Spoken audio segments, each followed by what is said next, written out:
موجودہ ملکی معاشی وبائی کرونا صورتحال میں سرکاری ملازمین کے تنخواہوں میں اضافہ نہ کرنا دانشمندانہ فیصلہ ہے، اسے سراہا جانا چاہیے۔ جس شخص کے پاس سرکاری نوکری نہیں ہے، بے روزگار ہے یا دیہڑی دار ہے، اس کے گھر کا چولہا نہیں جل رہا، اور ادھر سرکاری ملازمین کی تنخواہیں ہر سال بڑھائی جاتی ہے۔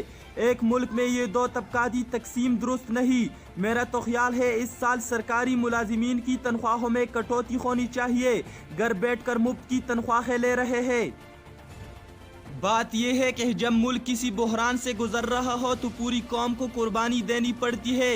یہ کیا بات ہوئی کہ ایک طبقہ ہمیشہ نوازا جائے، باقی قوم جائے باڑ میں۔ حکومت نے انتہائی دانشمندی سے معاشرے کے حقائق سامنے رکھ کے بہت ہی اچھا فیصلہ کیا۔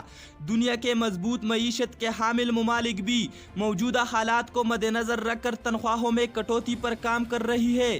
ایک ہمارا ملک ہے جو ہر بار ملازموں کی تنخواہیں بڑھائی جاتی ہے۔ اس سلسلے کو 5 سالوں کے لیے روک دینا چاہیے۔ جب تک معاشی استحکام نہ آئے، یہ بڑھانے کا سلسلہ بالکل ختم کرنا چاہیے۔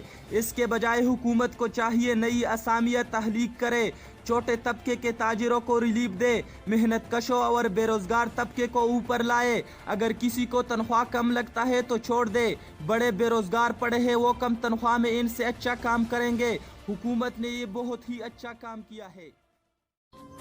اپنے میزبان عدنان پراس کو اجازت دیجیے اور دیکھتے رہیے پاکستان چینل۔